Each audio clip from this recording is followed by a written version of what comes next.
चांद पर पहुंचने वाले पहले इंसान नील आर्मस्ट्रॉन्ग इंडियाना जोन्स बनकर पुराने एलियंस के सबूत खोज रहे हैं।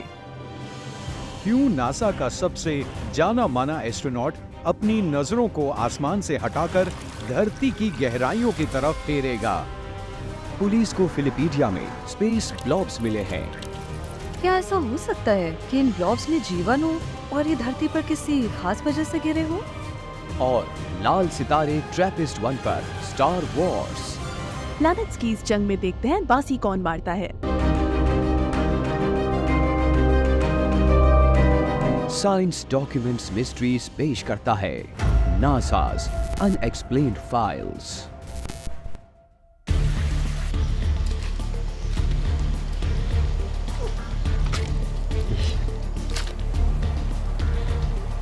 अगस्त 1976। एस्ट्रोनॉट नील आर्मस्ट्रॉन्ग एक खतरनाक अभियान पर निकले हैं, चांद नहीं जंगल की तरफ।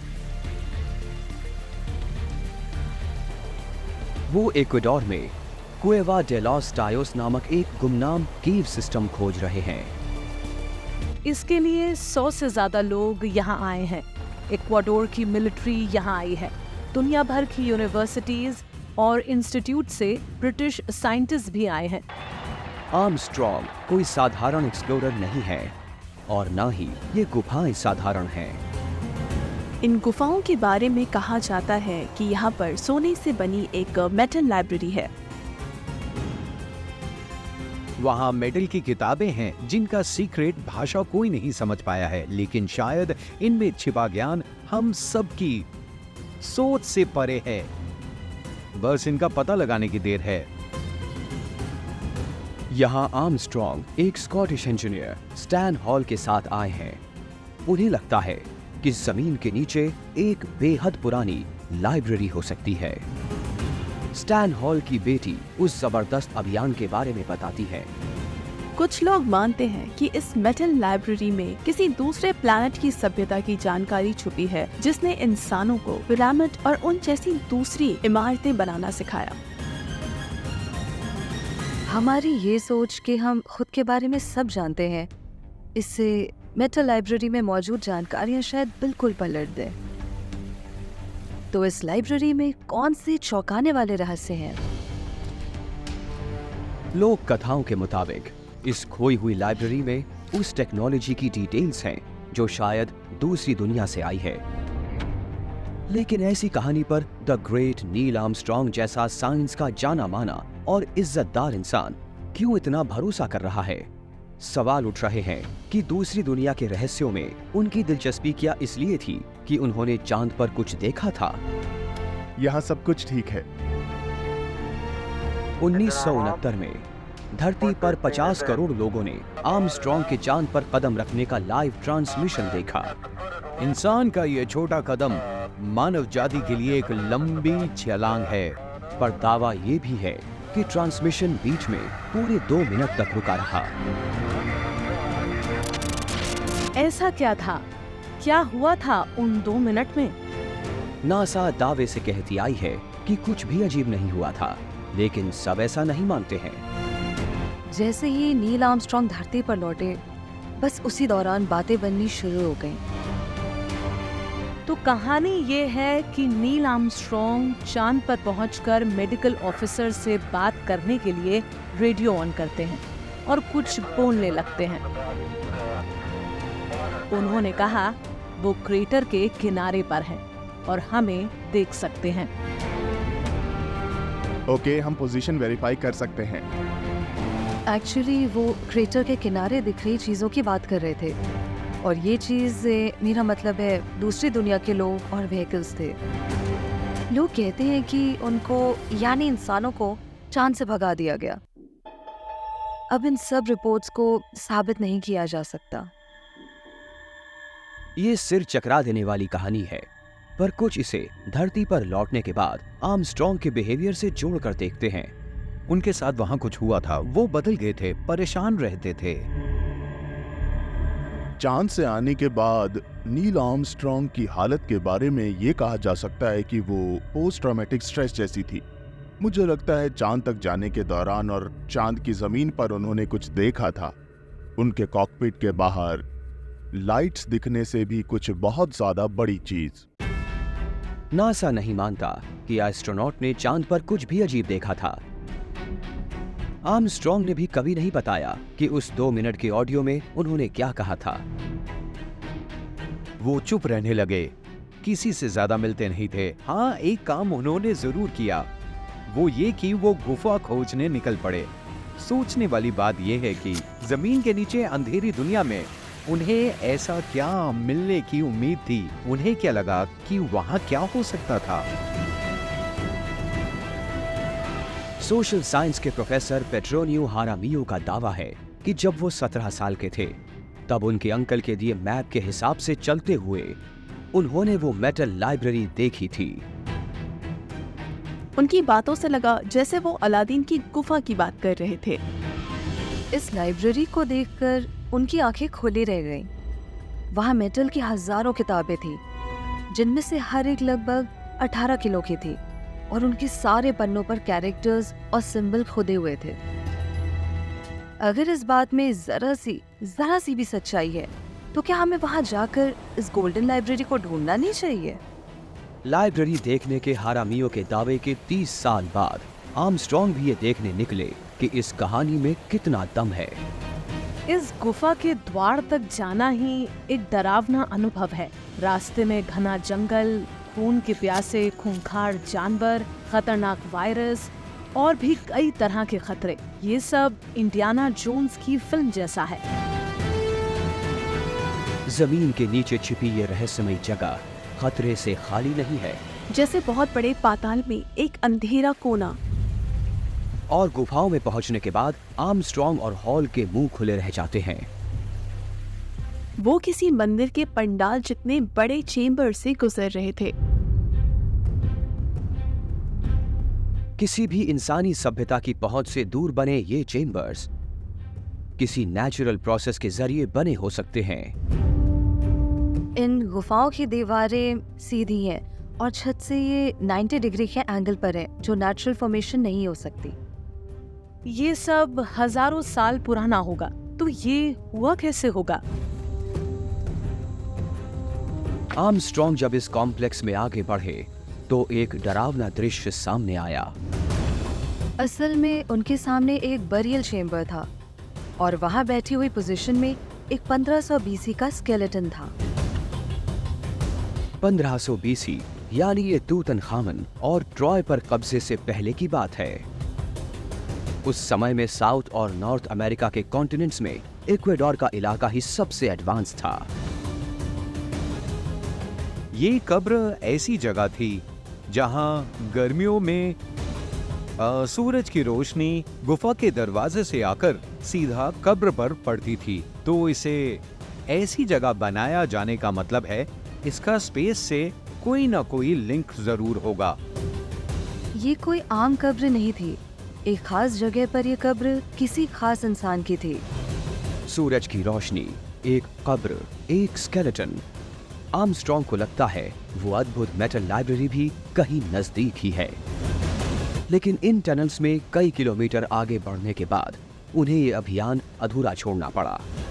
नील आर्मस्ट्रॉन्ग और मेरी फादर को वो खजाना तो नहीं दिखा, पर उन्होंने उस केव सिस्टम का लगभग 15-16 किलोमीटर का नक्शा बनाया। हालांकि अब सब जानते हैं कि ये गुफाएं उससे भी ज्यादा फैली हैं। हो सकता है ये केव सिस्टम सैकड़ों किलोमीटर में फैला हो।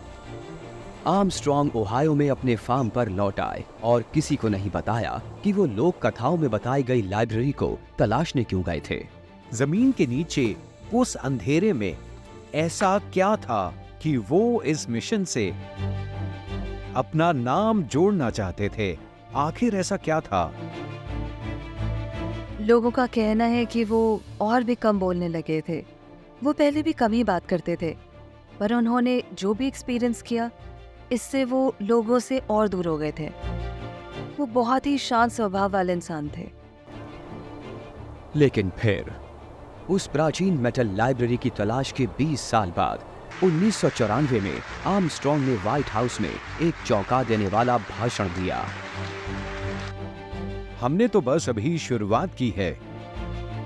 जो अभी हो रहा है वो आपकी जिम्मेदारी है। बहुत से महान आइडियाज को तलाशना बाकी है और ऐसा वही कर सकेंगे जिनमें सच्चाई पर जमी हुई परतें हटाने की हिम्मत हो।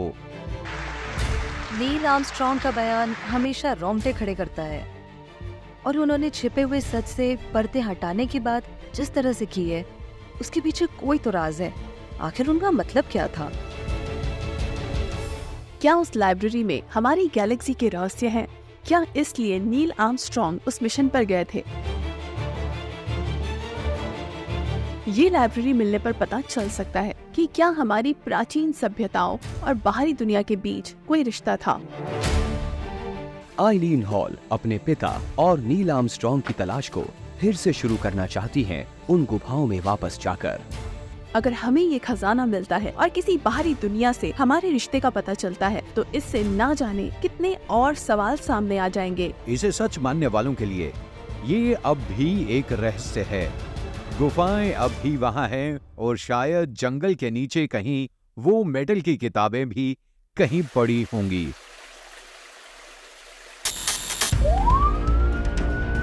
26 सितंबर 1950 फिलिपीडिया। रात के 10 बजे हैं। दो पुलिस वाले जॉन कॉलिंस और जोसेफ कीनन सड़क पर पेट्रोलिंग कर रहे थे। एक अंधेरी गली से गुजरते हुए उन्हें आकाश में एक अजीब सी चीज गिरती हुई नजर आई। ये कुछ पैराशूट जैसी चीज थी और उन्हें लगा ये नजदीक के मैदान में जाकर गिरेगी। जब वो थोड़ा पास गए तो समझ में आया कि ये पैराशूट नहीं है। अगर ये बाहरी दुनिया से नहीं आई तो भी ये कुछ अलग ही चीज है। ये कोई 6 फीट चौड़ी पर्पल रंग की चीज थी। ये कोई चमकीली चीज थी। रोशनी अंदर से आ रही थी और अंधेरे में ये जगमगा रही थी। और तब मानो उसने पुलिस वालों को देख लिया हो। वो अजीब सी चीज दूर जाने लगी। पुलिस वालों के मुताबिक सबसे अजीब ये था कि वो एक लैंप पोस्ट पर चढ़ी और फिर हवा में घुल गई। पुलिस ऑफिसर्स ने इस बारे में सबको बताया और ये न्यूज सुर्खियां बन गई।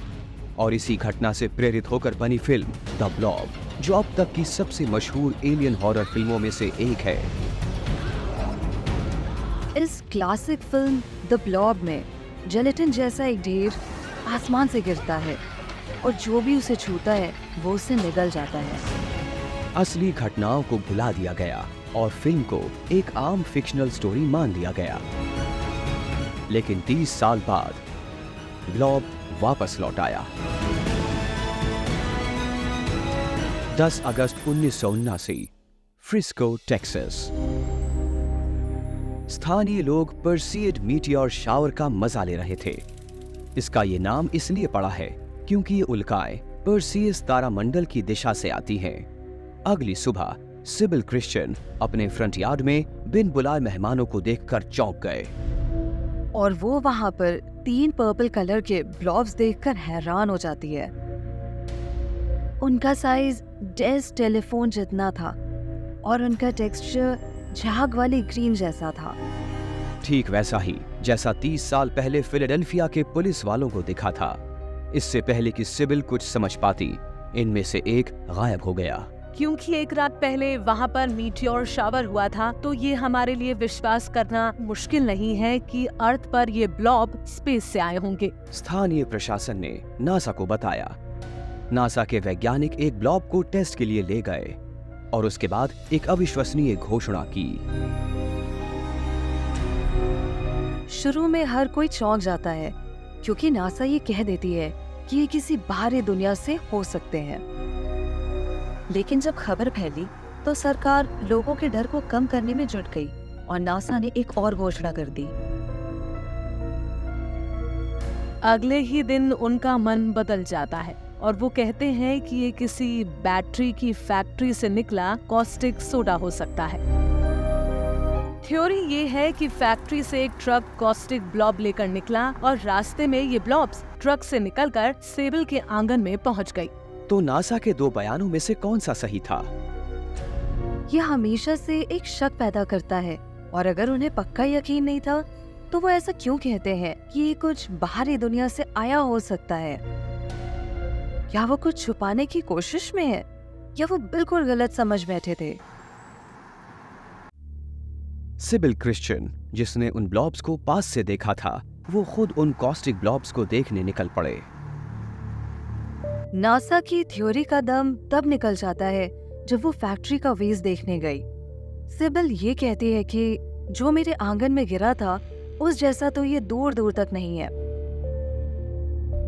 जो ब्लॉब्स थे वो बाहर से फेंटी हुई क्रीम जैसे थे, मगर बैटरी की फैक्ट्री से निकला कॉस्टिक सोडा तो बहुत ही ज्यादा सॉलिड और भारी था। अब आप ही बताएं, अगर ये ब्लॉब्स हमारी धरती के नहीं हैं, तो फिर स्पेस में ऐसा क्या चल रहा है जिससे ये ब्लॉब्स बन रहे हैं? कुछ एक्सपर्ट्स का मानना है कि धरती पर मौजूद कुछ जीव इसका सुराग दे सकते हैं। इन्हें स्लाइम मोल्ड कहा जाता है। एक सिंगल सेल वाले ये जीव अरबों साल से धरती पर हैं। जेलेटिन जैसे ये चिकने जीव दुनिया के हर वातावरण में मौजूद हैं। स्लाइम मोल्ड एक साथ मिलकर काम करते हैं। ये एक रिदम में चलते हैं। इनकी बाहरी परत लचीली होती है जो बहुत ही अलग दिखती है और छूने पर चिकनी महसूस होती है। स्लाइम्स असल में इंडिविजुअल माइक्रोब्स हैं जो किसी पर भी निर्भर नहीं करते हैं, पर कुछ खास हालात में ये साथ मिलकर सुपर ऑर्गेनिजम्स बन जाते हैं जो एक बेहद चिकने गोले जैसे दिखते हैं। स्लाइम मोल्ड की खासियत ये है कि ये इंटेलिजेंट होते हैं। बहुत सी सेल एक साथ मिलकर काम करती हैं, तो धरती पर जीवन के विकास में ये कॉम्प्लेक्स ऑर्गेनिज्म बनने की शुरुआत देखने जैसी है। ये एक गोले में लाखों दिमाग एक साथ आने जैसा है और इस कलेक्टिव ब्रेन में खाने की चीजों की तरफ बढ़ने और पूरी कम्युनिटी के लिए फैसला लेने तक की क्षमता होती है। माना जाता है कि धरती पर मौजूद स्लाइम मोल्ड और फिलाडेल्फिया और टेक्सास में मिले ब्लॉब में समानताएं हैं जो बाहरी दुनिया में जीवन का सबूत हो सकती है। जून 2018, टेक्सास के एक कस्बे में जामुनी ब्लॉब गिरने की पहेली के 40 साल बाद अंतरिक्ष में जीवन की खोज कर रहे साइंटिस्ट्स के सामने एक चौंका देने वाली बात आई। तारों के बीच की जगह ब्लॉब्स जैसी चिकनाई से भरी पड़ी है। हम यही सोचते हैं कि स्पेस एक खाली जगह है, लेकिन हमें अब ये पता चला है कि ये तो चिकने पदार्थ से भरी हुई है। ये सोचकर अजीब लगता है कि स्पेस में ऐसे कुछ हिस्से चिकने हैं, लेकिन अगर पानी से ढके कण एक साथ मिल जाएं, तो हमें क्या नजर आएगा? लुढ़कता हुआ चिकना गोला? पर बात इतनी सी ही नहीं है। अंतरिक्ष के इस गोले जैसे मेटल में अगर जीवन के संकेत भी हुए तो एक लिविंग प्रोसेस इस मटेरियल को बनाती है, लगातार बनाती है और फिर तारों के बीच खाली जगह में फेंक देती है। तो हम जो इतनी बड़ी मात्रा में ये चिकना मटेरियल देख रहे हैं, ये ऑर्गेनिक है और स्पेस में बहुत ही बड़े पैमाने पर चल रही माइक्रोबायोलॉजी का नतीजा है। इस मटेरियल का कुल भार बहुत ज्यादा है और हमारी गैलेक्सी के कुल भार का 100वां हिस्सा है। स्पेस में शायद भरपूर जीवन है और ये तारों के बीच मौजूद खाली जगह को भर रहा है। कुछ वैज्ञानिक मानते हैं कि स्पेस में तैर रहे ये लाइफ फॉर्म्स तारों से एनर्जी कैप्चर करने के लिए रेटिनल पिगमेंट का इस्तेमाल करते होंगे।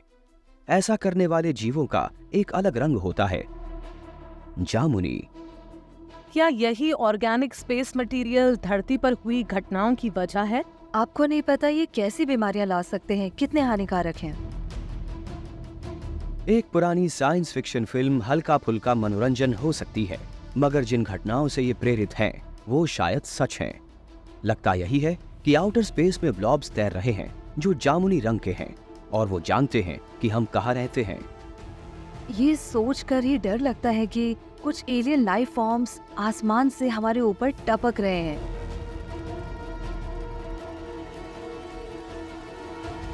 अब हमें इसके तह तक जाना ही होगा।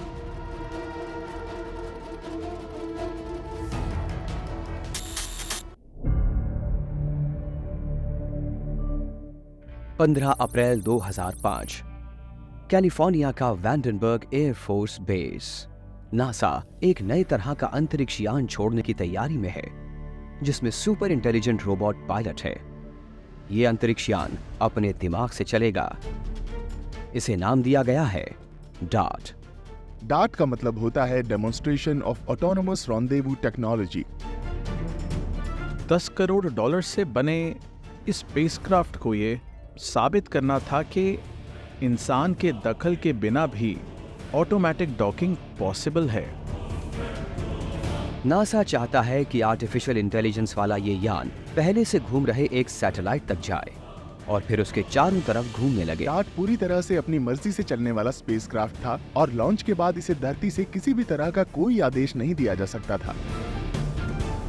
जानबूझ के इसमें किसी मैनुअल कमांड का विकल्प नहीं रखा गया। इसे सारा काम खुद ही करना था, जैसे इंसान करते हैं।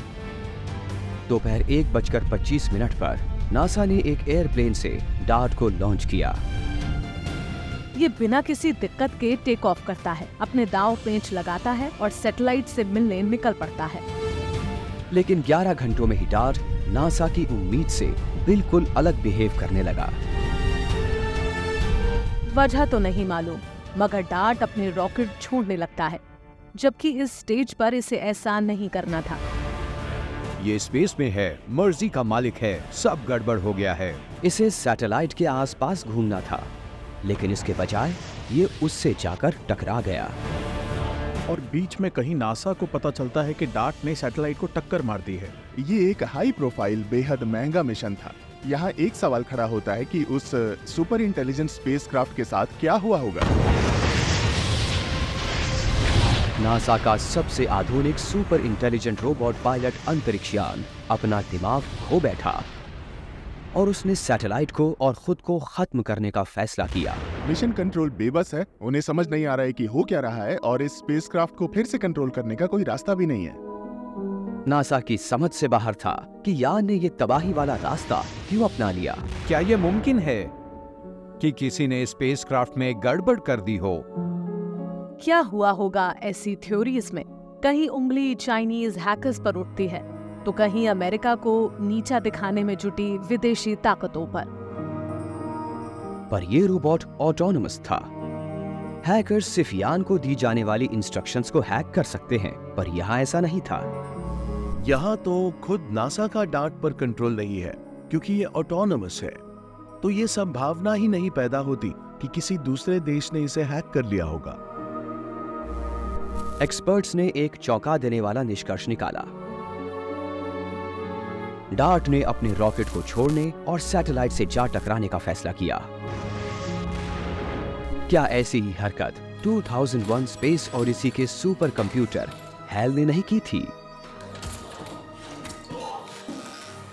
हमारे पास एक ऐसी मशीन है जिसकी अपनी समझ है, जो खुद फैसले लेती है। तो इससे क्या उम्मीद है ये कि ये हाथ खड़े करे और कह दे, सॉरी बॉस, ये मेरी मर्जी है, मैं कुछ भी करूं। क्या ऐसा हो सकता है कि डार्ट ने यह हरकत इसलिए की हो क्योंकि उसने किसी कारणवश अपना आपा खो दिया था?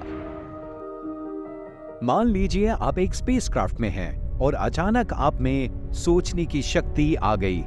आपको अपने होने का एहसास हो जाता है और तभी अचानक आप जान जाते हैं कि आप नासा के स्पेसक्राफ्ट में हैं। आपको लगता है कि आपका काम है दूसरे स्पेसक्राफ्ट से जुड़ जाना और आप जाकर उससे टकरा जाते हैं। फ्यूचर में भी हो सकता है कि एक सुपर इंटेलिजेंट क्रिएशन अपने आप से ये कहने लगे कि जिंदा रहने की अब कोई वजह ही नहीं है,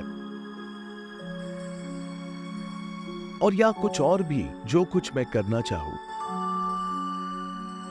ऐसा तब होता है जब मशीन फेल हो जाए, जैसे उसका कोई हिस्सा टूट जाना या खराब हो जाना, या फिर ऐसा तब होता है जब मशीन इतनी कमाल की हो कि ये बस अपने फैसले खुद लेने लगे। और डार्ट तो बस एक शुरुआत है। डर है कि कहीं एडवांस्ड आर्टिफिशियल इंटेलिजेंस दुनिया भर की मिलिट्री टेक्नोलॉजी में बड़ी भूमिका ना अदा करने लगे। हम ऐसे ऑटोनोमस मिलिट्री हथियार बना सकते हैं जो जंग के मैदान में जाकर कभी भी किसी को भी मार सकते हैं। लेकिन किसी जंग के लिए हमारे समाज ने जो नैतिक और कानूनी दायरे तय किए हुए हैं, उससे प्रोग्राम कर पाना हमारे हाथ में नहीं है। इसका मतलब ये है कि हम आज ऐसी खतरनाक मशीन बना सकते हैं जिनका कोई मॉडल कोड नहीं होगा। ये ख्याल कि मिलिट्री में ऐसी मशीनें शामिल हैं जो इंसानों के मुकाबले कहीं ज्यादा तेजी से फैसला ले सकती हैं, ये बहुत ही परेशान कर देने वाला विचार है। जब रोबोट सेल्फ अवेयर हो जाएं तो हो सकता है कि उनका एजेंडा हमारे एजेंडे से बिल्कुल ही अलग हो। ऐसे सिस्टम तो बन ही चुके हैं जिन्हें आप ऑन करके छोड़ देंगे तो वो गोली चलाएंगे, इंसानों को मार भी देंगे अगर वो ऐसा चाहें तो। ये हो चुका है। हम ऐसी दुनिया में पहले से ही हैं। अब सवाल ये है कि क्या हम ऐसी एआई तैयार कर चुके हैं जो हमें ही मारना चाहेगी, जो हम पर ही हमला करेगी? मुझे नहीं लगता, पर मैं श्योर नहीं हूं। नासा अब रूस के स्पेस प्रोग्राम पर निर्भर है, जो एक समय उसका कट्टर प्रतिद्वंदी था। फिलहाल अमेरिकन अंतरिक्ष यात्रियों को इंटरनेशनल स्पेस स्टेशन पर रशियन रॉकेट के जरिए ही भेजा जा सकता है। अमेरिकी अंतरिक्ष यात्रियों को स्पेस में भेजने के लिए हम रूस पर निर्भर हैं। इसमें कितना खतरा हो सकता है? ये सब कोल्ड वॉर से ही चला आ रहा है। रूस के तौर तरीकों में ऐसा कुछ नहीं दिखता कि ह्यूमन लाइफ के मामले में उन पर आंख मूंद कर भरोसा कर सकें।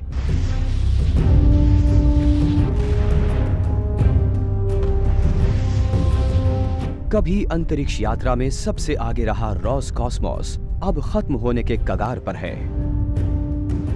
अभी का रशिया स्पेस प्रोग्राम बहुत गहरे टेक करप्शन का शिकार है। ना तो ढंग का क्वालिटी कंट्रोल है और ना ही वहां के लोग काबिल हैं। सोवियत यूनियन के पतन के बाद स्पेस इंडस्ट्री के बजट को बेहद कम कर दिया गया था। वो लोगों को स्पेस में ले जाने के लिए जिस सोवियत अंतरिक्ष यान का यूज करते हैं उसका डिजाइन बहुत पुराना है। पिछले 8 सालों में 15 रूसी रॉकेट फेल हुए हैं और ये वो हादसे हैं जिनकी हमें खबर है। रूस वो देश है जहाँ पर बहुत कुछ फेल होता है मगर पता नहीं चलता। वो सच्चाई पर पर्दा डालने में उस्ताद है। रूस के साथ काम करते हुए हम ये नहीं जान पाते कि आखिर असलियत क्या है। माना जाता है कि जिन रॉकेट से हम स्पेस में जाते हैं उनकी सुरक्षा के बारे में रूस कुछ नहीं बताता है। सवाल ये है कि क्या हम सेफ हैं?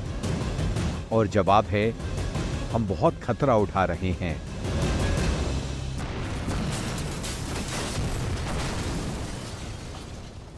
1960 स्पेस में पहला इंसान भेजने के लिए रूस और अमेरिका में मुकाबला चल रहा है। दोनों देशों का सम्मान दांव पर है।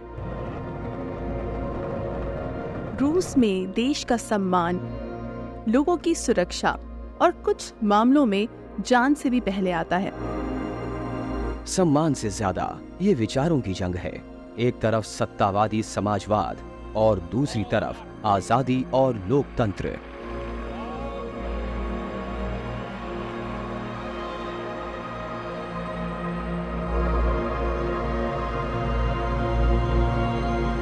मुकाबले में अमेरिका को हराने के लिए सोवियत सरकार ने रॉकेट प्रोग्राम्स पर 2 टीमें एक साथ लगा दी। एक टीम के मुखिया रॉकेट विशेषज्ञ सर्गी कोरोलेव थे, जिन्होंने दुनिया का पहला सैटेलाइट स्पुतनिक लॉन्च किया था। दूसरी टीम कोरोलेव के कट्टर प्रतिद्वंदी चीफ मार्शल मिट्रोफैन नेडेलिन की है। वो पहले स्पेन में फांसीवादियों से लड़े थे और फिर उन्होंने रूस में नाज़ी हमले को विफल किया था। मुकाबला यह है कि पहला रॉकेट कौन बनाएगा और शाबाशी उसके हिस्से में आती है जो स्पेस में पहले यात्री को भेज पाया। मुकाबले का फायदा हुआ। 12 अप्रैल 1961 को कोरोलेव के R7 रॉकेट पर यूरी गागारिन स्पेस में गए। कोरोलेव की टीम का मॉस्को की सड़कों पर भव्य स्वागत किया गया, पर नेडेलिन की अगुवाई वाली उनके प्रतिद्वंदी टीम के भाग्य में कुछ और ही लिखा था। क्रेमलिन की खबर के मुताबिक नेदलिन और उनकी लगभग पूरी टीम एक दर्दनाक विमान हादसे में मारी जाती है। मुश्किल ये है कि विमान हादसे का कोई सबूत नहीं है। लोग समझ नहीं पा रहे कि वो इस खबर पर यकीन करें या नहीं। साफ साफ नजर आ रहा है कि कुछ छिपाया जा रहा है। हाई प्रोफाइल लोगों का बेवक्त मरना या गायब हो जाना इस सर्वसत्तावादी देश में आम बात है। क्या खुर्शीद ने अपनी सीनियर एयर मार्शल और उनकी पूरी टीम को सिर्फ इसलिए मरवा दिया होगा क्योंकि ये टीम उन्हें वो रॉकेट लॉन्च नहीं दे पाई जो वो चाहते थे? जैसा कि सोवियत संघ करता आया था, क्रेमलिन ने विमान हादसे की डिटेल्स देने से मना कर दिया। अगर नेडालिन और उनकी टीम विमान हादसे में नहीं मरी तो फिर उनका क्या हुआ? 3 दशक बाद 1989 में सोवियत संघ टूट रहा था। साथ ही मीडिया और सूचनाओं पर उनकी पकड़ भी। एक मैगजीन में बाइकोनोर कॉस्मोड्रोम एक युवा अफसर का लिखा एक आर्टिकल प्रकाशित हुआ। मेरे घर पर ये मैगजीन आती है, मैं इसे खोलता हूँ और ये आर्टिकल बिल्कुल मेरे सामने है और मुझे अपनी आंखों पर यकीन नहीं होता। अक्टूबर 1960 एक सीक्रेट सोवियत कॉस्मोड्रोम में चीफ मार्शल मिट्रोफान नेडलिन R-16 रॉकेट कार्यक्रम की जिम्मेदारी ले रहे हैं। ये अंतरिक्ष पर जीत हासिल करने की क्रूश्चेव की योजना का हिस्सा है। समय पर काम खत्म करने के लिए मुकाबला चल रहा था। यकीनन इसके लिए नेडालिन और खुश्चोव की तरफ से काफी दबाव होगा। पूरा कॉस्मोड्रोम, सब लोग और वहाँ जो भी चल रहा था सब कुछ बेहद दबाव में था। भागा दौड़ी मची हुई थी। सब कुछ बहुत ही तेज और तेज वाले अंदाज में चल रहा था। नेडलिन चाहते हैं कि 7 नवंबर को बोल्शेविक क्रांति की सालगिरह के लिए रॉकेट तैयार हो जाए। तय समय से बहुत पहले 24 अक्टूबर को एक रॉकेट लॉन्च रखा गया। लॉन्च का समय आ रहा था और पूरे लॉन्च एरिया में टेक्नीशियन रॉकेट तैयार करने में लगे थे। साथ ही वहां रॉकेट लॉन्च देखने के लिए सैकड़ों नागरिक और अन्य लोग भी जमा थे। नेडलिन ने एक ऐसे ईंधन को मंजूरी दी जिसे पश्चिमी देशों में रॉकेट लॉन्च के लिए कभी इस्तेमाल नहीं किया जाता था। R-16 में सचमुच खतरनाक प्रोपेलेंट यूज किए गए। उसमें ऑक्सीडाइजर था, नाइट्रिक एसिड था और ईंधन था हाइड्रोजीन। ये मिश्रण बेहद ज्वलनशील है। रॉकेट साइंटिस्ट्स इसे द डेविल्स वेनम भी कहते हैं। ये दोनों जब मिलते हैं तो आग निकलती है। इसके लिए चिंगारी भी नहीं चाहिए, मतलब ये खतरनाक चीज है। आखिरी पलों में पता चला कि कहीं पर कुछ लीकेज है। इन हालात में सोवियत या तो रॉकेट से ईंधन को निकाल देते और लॉन्च को 1 महीना टाल देते, या फिर वो टाइमिंग मैकेनिज्म को ठीक करने की कोशिश करते। नेडलिन को सारा एरिया खाली करवा देना चाहिए था, पर उन्होंने कहा काम चलता रहे। नेडलिन ने फैसला किया कि मरम्मत के दौरान रॉकेट में ईंधन मौजूद रहेगा। मरम्मत का काम देखने नेदलिन लॉन्च पैड तक जाते हैं और रॉकेट से केवल 30 फीट दूर अपनी कुर्सी जमाकर बैठ जाते हैं ताकि वो अपने इंजीनियर्स और टेक्नीशियंस पर नजर रख सके। सिर्फ नेडलिन नहीं बल्कि उनकी टीम के किसी भी सदस्य को उस वक्त रॉकेट के आसपास बिल्कुल नहीं होना चाहिए था। लॉन्च में 30 मिनट हैं। टीम लगातार 72 घंटों से जुटी है। बाकी बची छोटी मोटी दिक्कतें ठीक करने के लिए टेक्नीशियन अब भी लॉन्च पैड पर हैं। और फिर शाम 6:45 पर वो होता है जो किसी ने नहीं सोचा था। R-16 अभी जमीन पर है, मगर उसका सेकंड स्टेज रॉकेट अचानक चल पड़ता है। इसके बाद क्या तबाही मचती है, इसकी झलक 1990 में बनी एक गोपनीय फिल्म में देखी जा सकती है।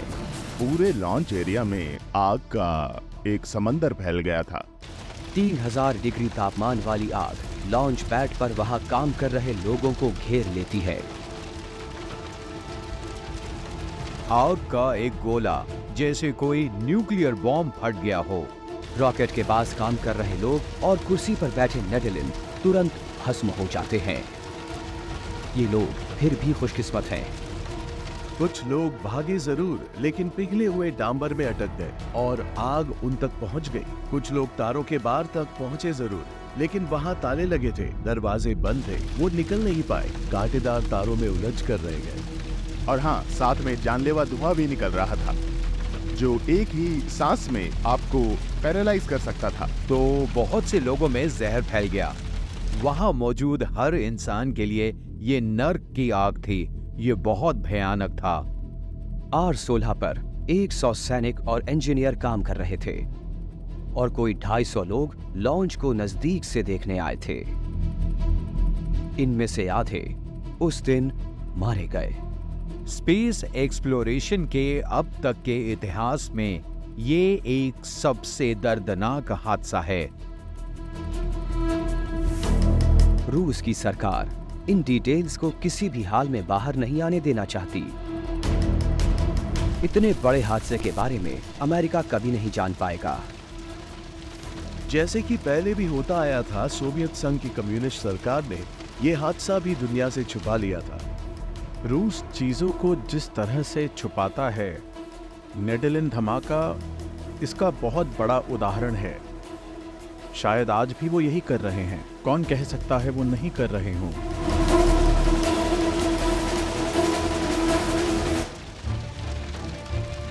रूस में हुए रॉकेट हादसों और इससे मची तबाही पर सच बाहर आने लगते हैं।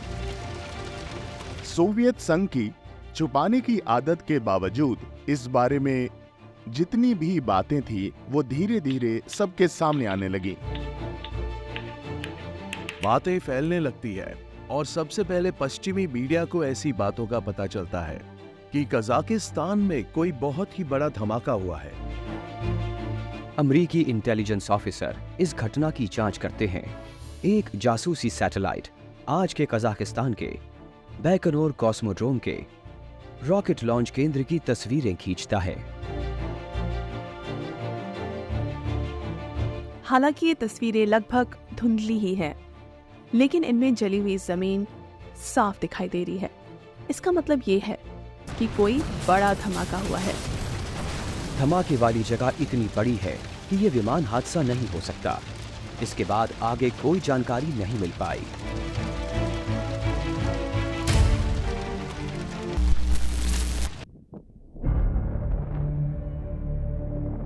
दो 2016 चिली के एंड्रेस पर्वतों पर मौजूद अत्याधुनिक ला सिया ऑब्जर्वेटरी एक साफ रात में अपनी विशाल दूरबीन का मुंह दूर स्थित एक तारे ट्रैपिस्ट-1 की तरफ मोड़ती है। ट्रैपिस्ट-1 बहुत ही छोटा और ठंडा तारा है, ताकि अगर जरा सा और छोटा या ठंडा होता तो तारा नहीं कहलाता।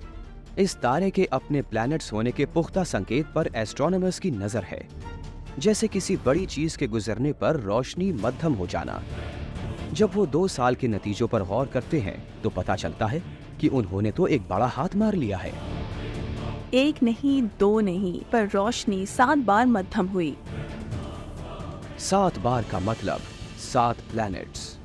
इन प्लैनेट्स का भार और आकार यानी डेंसिटी धरती और मंगल के लगभग बराबर ही है।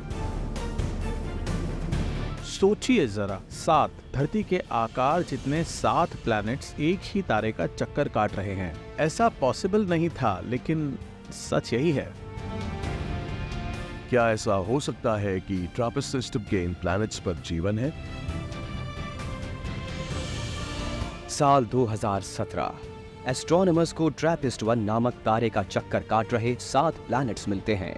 इन 7 प्लैनेट्स के बारे में ज्यादा इंटरेस्टिंग बात यह है कि इनमें से जो 3 बीच वाले हैं, यानी नंबर 4, 5 और 6, ये ट्रैपिस्ट-1 स्टार के हैबिटेबल जोन में हैं। इसका मतलब इनकी सतह पर पानी होने की संभावना बनती है। ये भी हो सकता है कि इनमें से एक या एक से ज्यादा प्लैनेट्स पर जीवन भी हो। ये एक चौंकाने वाली बात है। एस्ट्रोनॉमर्स की तो जैसे लॉटरी लग गई।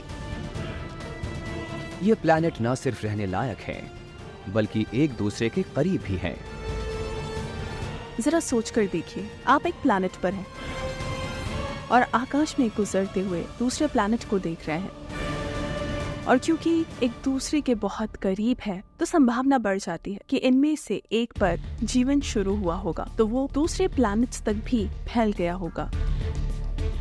एस्ट्रॉइड की टक्कर से पैदा हुई चट्टानें और मलबा एक प्लैनेट से दूसरे प्लैनेट तक बिल्कुल जा सकते हैं। इससे ये आसार बनते हैं कि एक ऑर्गेनिक मैटर दूसरे तक चला गया होगा। तो क्या वहाँ जीवन पनपा होगा? 3 तरह के एलियंस और सब एक दूसरे के पड़ोसी। जैसे हम लोगों के फीचर्स हैं, बिल्कुल वैसे ही फीचर्स वहां भी हो सकते हैं, जैसे कि आंखें, कान या शायद कुछ ऐसे खास फीचर्स जिनसे माहौल को जरूरत के हिसाब से ढाला जा सके। और ये भी पॉसिबल है कि वहां ऐसी प्रजातियां हो जो शायद हमसे बहुत ज्यादा अलग ना हो। ये पता लगाने के लिए वैज्ञानिक ट्रैपिस्ट सिस्टम की और बारीकी से जांच करते हैं। जीने लायक इन फीचर्स पर धरती के महासागरों से 2.5 गुना ज्यादा पानी हो सकता है, यानी वहां जीवन जमीन और पानी दोनों में रहने वाला होगा। रेडिएशन के ऊंचे स्तर की वजह से ट्रैपिस्ट 1 के प्लैनेट्स पर जीवों की त्वचा मोटी और प्रोटेक्टिव हो सकती है। अपने वहाँ के एनवायरनमेंट के हिसाब से इन जीवों ने खुद को इवॉल्व भी कर लिया होगा।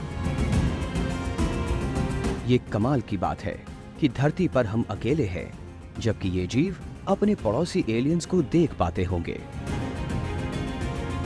ये प्लैनेट्स एक दूसरे के इतने पास है कि दूरबीन से शहर की रोशनियां देखी जा सकती हैं। शायद 3 तरह के जीव, पर एक दूसरे के लिए अजनबी। शायद ये आपस में संपर्क भी करते होंगे। ये पड़ोसी अच्छे दोस्त होंगे या जानलेवा दुश्मन? किसी दूसरे प्लैनेट के नजदीक होने पर मन में सवाल उठता है कि वहाँ क्या है और क्या वो भी हमें देख रहे हैं। इंसान हमेशा एलियन लाइफ के बारे में सोचता है और उससे जंग होने के डर में जीता आया है। अब वैसा ही कुछ धरती की सबसे शक्तिशाली दूरबीनों से देखने को मिल सकता है। या तो वहाँ पर शक्तिशाली देवता होंगे या फिर मच्छर जिन्हें आसानी से मसल देंगे। अगर ये सब आपस में इतने प्यार से रहना सीख जाते हैं तो ऐसा क्या कमाल है जिसे ये तीनों प्लैनेट्स मिलकर नहीं कर सकते। जब तक ये जबरदस्त रॉकेट नहीं बना लेते, ये एक दूसरे के यहाँ नहीं जा पाएंगे। देखने वाली बात तब होगी जब ऐसा सचमुच होगा, क्योंकि एवोल्यूशन के नियम के मुताबिक जिंदा वही रहेगा जो उसके काबिल है। जब तकनीकी तौर पर ज्यादा काबिल यूरोपियंस का सामना अमेरिका के प्री कोलंबियन निवासियों से हुआ तो नतीजा था बड़े पैमाने पर नरसंहार। महान एस्टिक सभ्यता जो जंगलों से शुरू होकर हजारों सालों तक बेहतर होती गई, उसे खत्म कर दिया गया। एक सभ्यता को खून और जीत के प्यासे मुट्ठी भर लोगों ने कुछ ही महीनों में खत्म कर दिया। गलती कहाँ हुई? गलती ये थी कि मोर्तेजुमा और एस्टिक वासियों ने सोचा कि कोर्तेस एक ईश्वर था। ये बहुत बड़ी गलती थी। तो हो सकता है कि इन प्लैनेट्स के बीच भी बहुत से झगड़े, बहुत से संघर्ष होंगे। शायद हथियारों के साथ बहुत से युद्ध हो या फिर स्पेस में जंग छिड़ जाए। अंतरिक्ष को जीतने की होड़ में वो प्लैनेट जो दूसरे प्लैनेट तक लोगों को ले जाने वाले रॉकेट बना लेगा, उसके लिए सबका बॉस बनने का मौका ज्यादा होगा। प्लैनेट्स की इस जंग में देखते हैं बाजी कौन मारता है। ये भी हो सकता है कि आपस में कई युद्धों के बाद ट्रैपिस्ट सिस्टम के विजेता प्लैनेट में सबको जीत लेने की भूख पैदा हो जाए। और जब तक वो धरती पर आने का फैसला करते हैं, तब तक वो अपने यहाँ की बहुत सी जंग जीतने के बाद धरतीवासियों के मुकाबले मजबूत हो चुके होंगे। या तो वहाँ अफरा तफरी मच जाएगी, क्या पता तब क्या होगा।